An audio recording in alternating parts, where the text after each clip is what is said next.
Selamat pagi anak-anak. Selamat bertemu kembali dalam pelajaran kita Bahasa Indonesia. Anak-anak, pada hari ini kita akan belajar tentang teks laporan percobaan. Ada beberapa yang akan kita pelajari.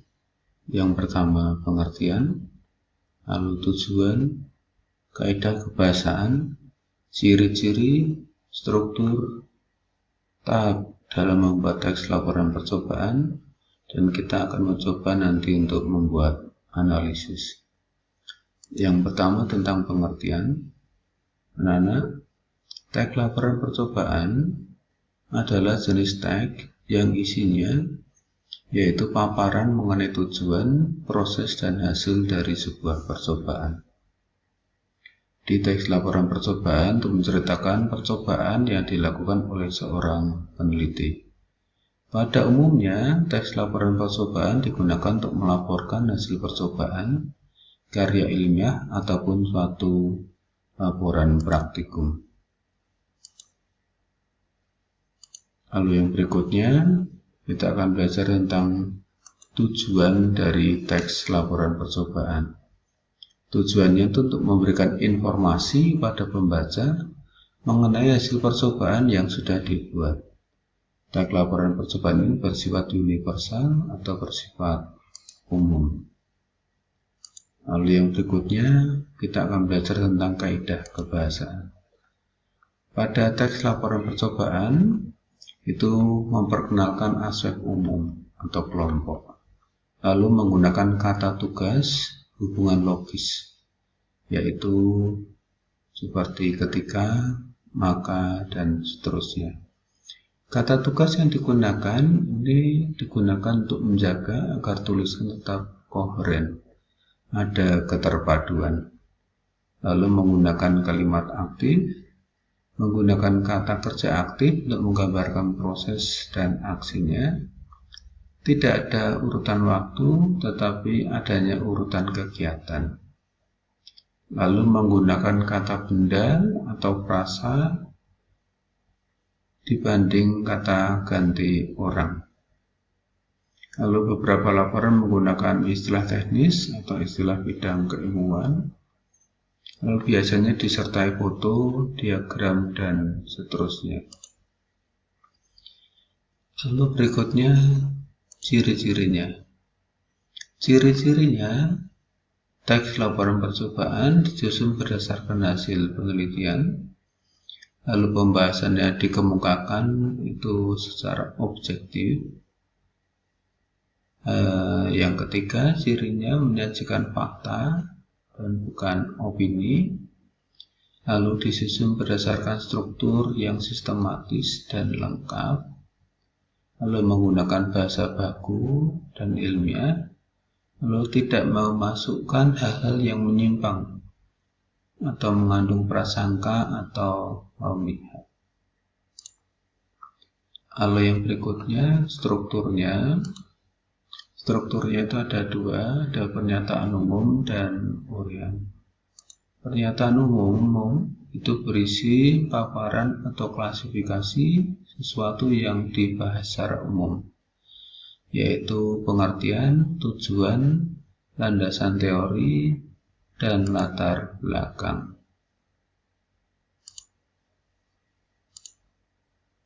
Sedangkan uraian itu berisi aspek-aspek yang mengandung poin-poin laporan yang disusun berdasarkan klasifikasi tertentu.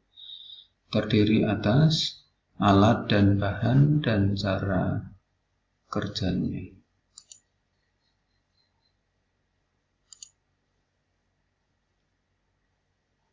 Berikutnya, anak-anak, kita akan belajar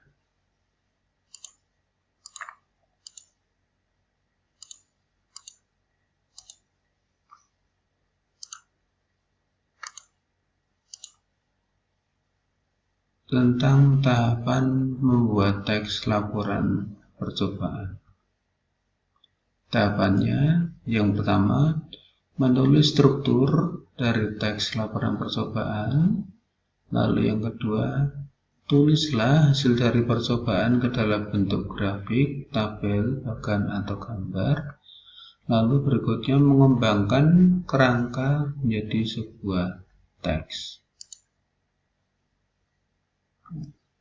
Kita akan berikutnya membuat analisis. Di sini ada contoh membuat slam tanpa menggunakan borak. Tujuannya apa? Tujuannya adalah agar anak-anak menjadi lebih kreatif dan mampu berinovasi dalam berkreativitas. Cara membuat slam ini sangat mudah dan juga tidak menghabiskan banyak biaya. Alat dan bahannya: lem final secukupnya, deterjen bubuk secukupnya, deterjen cair secukupnya, pembersih lantai secukupnya, air secukupnya, alat pengaduk, bisa mixer, sendok ataupun tangan, wadah tempat slam, baskom atau yang lainnya. Setelah itu anak-anak, langkah pembuatan. Pertama-tama campurkan dahulu lem final, pembersih lantai, deterjen cair, deterjen bubuk, dan air secukupnya saja ke dalam wadah slam. Bahan campuran tersebut dinamakan aktivator. Kemudian aduk bahan tersebut sampai merata, lalu tambahkan lem final ke dalam campuran aktivator tadi. Aduk kembali sampai struktur dan bentuknya sudah mengumpal. Setelah itu masukkan ke dalam freezer dan didiamkan selama 5-10 menit. Lalu keluarkan lagi dari freezer. Aduk kembali sampai bisa dimainkan. Slam tanpa bahan borak siap dimainkan. Hasilnya, setelah melakukan percobaan tersebut, Anda bisa memiliki slam yang aman digunakan karena tidak menggunakan borak. Slam tanpa borak ini sangat populer di kalangan remaja atau anak-anak. Kesimpulannya, dengan membuat slam sendiri yang dibuat dengan bahan yang aman, maka kreativitas dan pengetahuan pun akan semakin bertambah. Apalagi harganya murah dan terjangkau.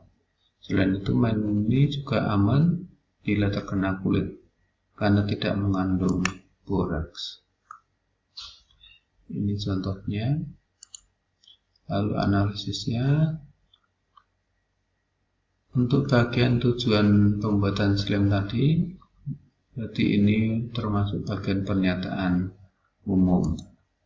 Lalu uraiannya mulai dari alat dan bahan.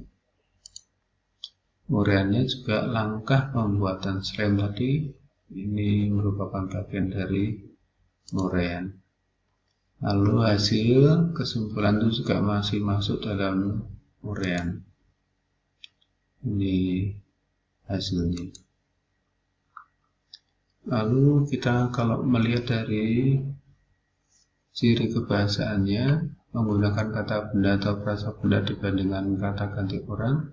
Pertama-tama campurkan dahulu lem final, pembersih lantai, ini kata benda, deterjen cair, deterjen bubuk, dan air secukupnya dalam wadah slam. Bahan campuran tersebut dinamakan aktivator. Lalu menggunakan kata tugas hubungan logis. Lalu tambahkan lem final ke dalam campuran. Menggunakan kalimat aktif. Slam dibuat agar anak-anak menjadi lebih kreatif dan mampu berinovasi. Terima kasih. Terima kasih anak-anak. Kalian sudah mengikuti pembelajaran bahasa Indonesia dengan baik. Marilah kita melanjutkan untuk mempelajari hal yang lain.